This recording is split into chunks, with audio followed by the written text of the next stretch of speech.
The yen is imploding.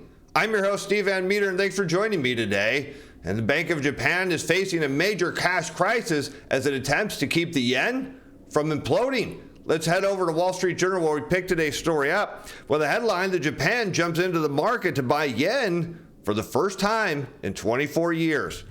One nation hit by the fallout is Japan, the world's third largest economy, which has to pay more for essential imports of oil, natural gas, and food. These imports are generally denominated in dollars, are now costing more in yen terms. So something I want you to understand here is when you see a currency that's pegged to the dollar, which is pretty much every currency out there, and you see the dollar rising and their currency falling, what that means is it usually leads to disinflation in America, but high inflation in the other country. In this case would be Japan. Now we know for decades, since I was a kid, Japan has been trying to get inflation. Well, there's one way to do it, and that's let your currency collapse, but I guess they've had enough. The dollar rose near 146 yen after the Bank of Japan Governor Kodora hinted Thursday afternoon that interest rates in the country were likely to stay near zero for the next couple of years.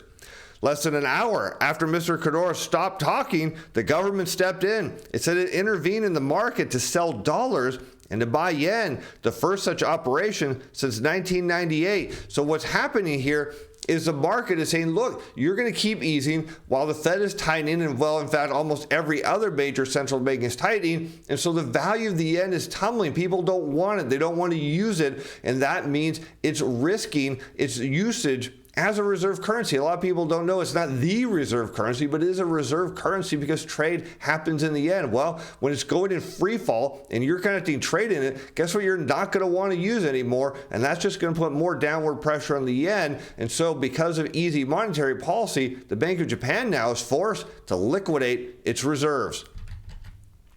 While a strong dollar means Americans pay less for imports, a plus for the Biden administration amid high inflation, the reverse is true for the rest of the world. The strong dollar is exacerbating inflationary pressure outside the U.S., adding risk to global growth.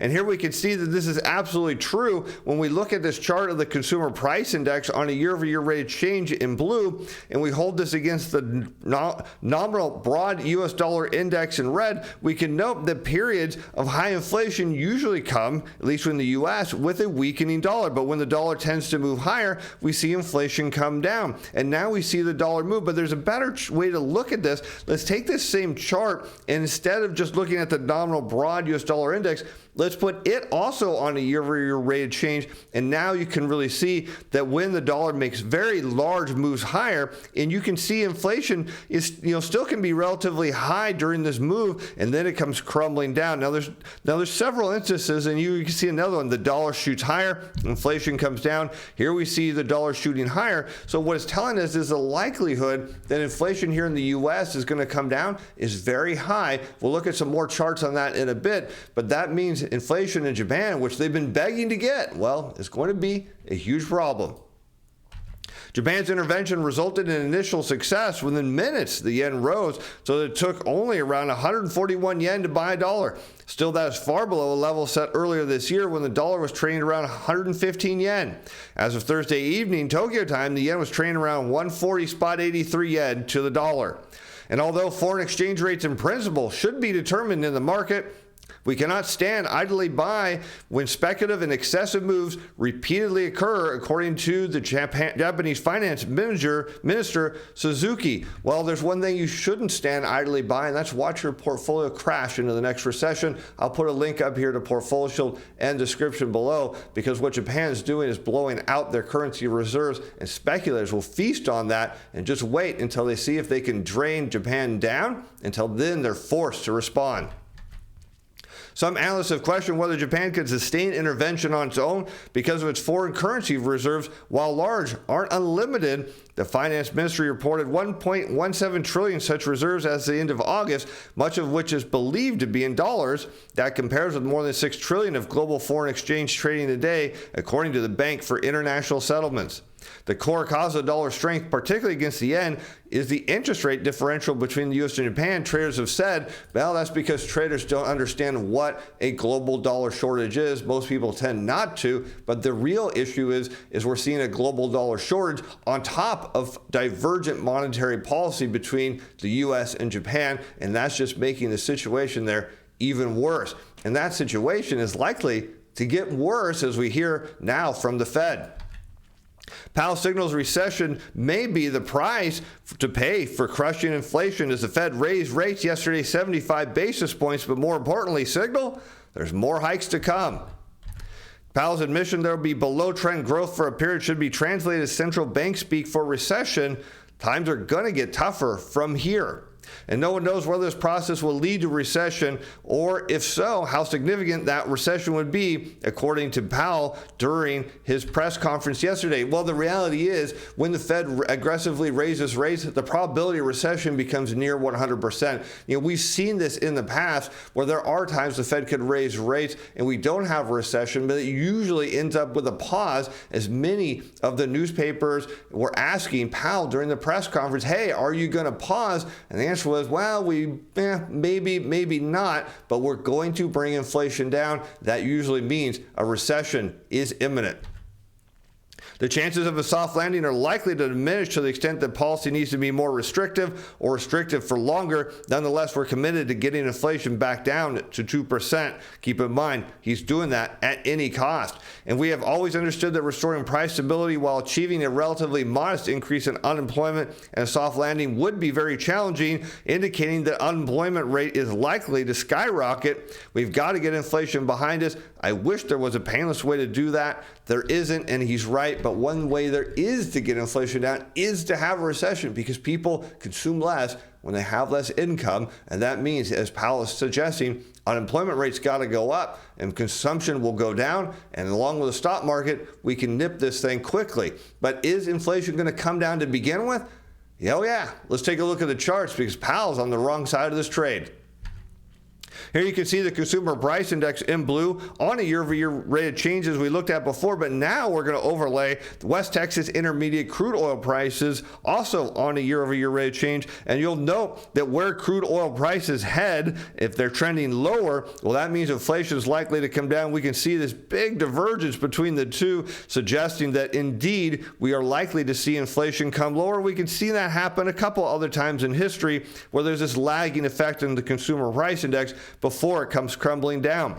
But there's a tighter relationship between the consumer price index and gas prices, now overlaid U.S. regular all formulations gas price in red, it too on a year-over-year rate of change. And notice how tightly they're connected here.